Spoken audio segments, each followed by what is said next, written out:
بسم اللہ الرحمن الرحیم۔ السلام علیکم بچوں، بیٹا کیسے ہیں آپ؟ امید ہے اللہ تعالیٰ کے فضل و کرم سے آپ خیریت سے ہوں گے۔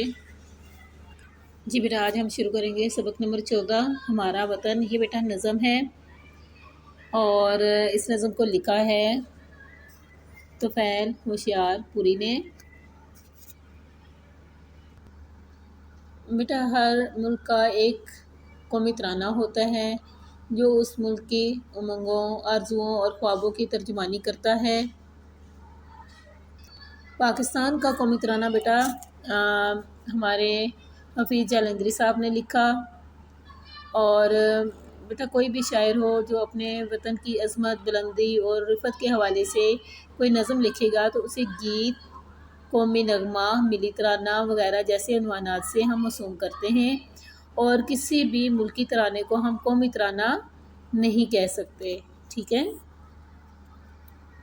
بیٹا اس نظم میں بھی اپنے پیارے وطن کی بات جو وہ کی گئی ہے کہ ہمارا وطن ہمیں ہر چیز سے زیادہ پیارا اور عزیز ہے، یہ ہماری آرزوؤں کا سہارا ہے اور ہم اس کے رکھوالے ہیں، اس کے نگہبان ہیں، اور ہم اپنے وطن کی خاطر جان بھی قربان کرنے کے لیے تیار ہیں۔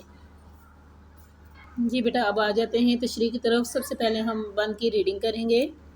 پیارا پیارا وطن ہے ہمارا وطن، آرزوؤں کا دلکش سہارا وطن، پیارا پیارا وطن ہے ہمارا وطن۔ بند نمبر 1 ہے۔ اب اس کے بیٹا میننگز دیکھ لیں۔ آرزو کا مطلب ہوتا ہے بیٹا تمنا، خواہش، اور دلکش کا مطلب بیٹا ہوتا ہے دل کو لبھانے والا، دل کو اچھا لگنے والا، ٹھیک ہے۔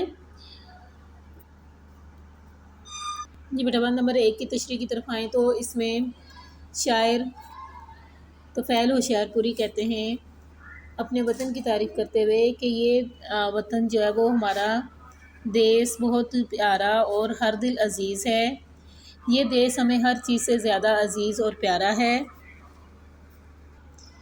بیٹا شاعر کہتا ہے کہ یہ دیس ہمیں ہر چیز سے زیادہ پیارا ہے اور یہ وطن ہماری خواہشوں اور آرزوؤں کا بہت ہی حسین آسرا اور بہترین سہارا ہے۔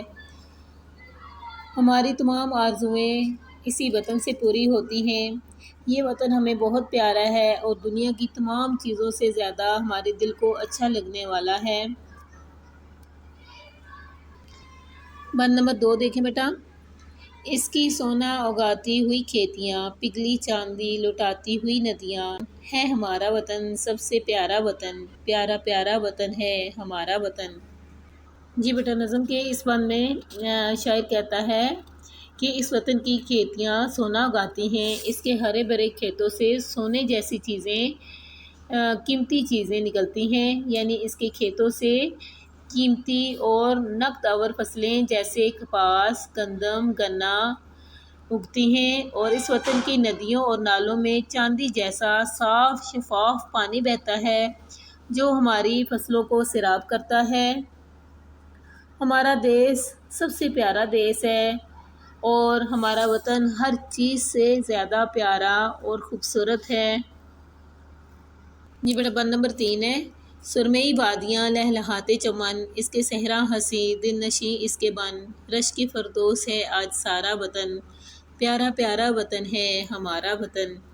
یہ بیٹا اس کے دیکھیں مشکل الفاظ دیکھیں تو کیا ہوں گے، دیکھیں سرمئی کا مطلب بیٹا ہوتا ہے سرمے کے رنگ کی، ٹھیک ہے، اور لہلہاتے بیٹا لہلہانا کا مطلب ہوتا ہے جھومنا، چمن کا مطلب ہوتا ہے بیٹا باغ یا گلستان، حسین کا مطلب ہوتا ہے خوبصورت، اور دل نشیں کا میننگ بیٹا ہوتا ہے دل پر نقش ہونے والا، اور بن بیٹا کہتے ہیں جنگل کو، اور رشک کہتے ہیں کہ کسی کے برابر ہونے کی خواہش کرنا، ٹھیک ہے، اور فردوس کا مطلب ہوتا ہے جنت، بہشت، باغ وغیرہ۔ یہ بیٹا نظم کے اس بند میں شاعر کہتا ہے کہ اس وطن کی وادیاں سرمے کے رنگ کی ہیں، باغات ہرے بھرے نظر آتے ہیں، اور اس وطن کی رنگینیاں خوبصورت ہیں، اور اس کے جنگلات دیکھنے کے قابل ہیں۔ آج ہمارا سارا وطن اس قدر حسین، اس قدر خوبصورت ہے کہ اسے دیکھ کر جنت بھی رشک کرنے لگ جاتی ہے، اور ہمارا وطن جو ہے بہت ہی پیارا ہے، اور اس کی جو خوبصورتی ہے وہ دل میں نقش کر جانے والی ہے۔ جی بیٹا، آج ہم نے نظم ہمارا وطن کے پہلے 3 بند کی بیٹا تشریح کی ہے، یہ آپ نے اچھی طریقے سے یاد کرنی ہے۔ امید ہے آپ کو سمجھ آ گئی ہوگی۔ اللہ حافظ۔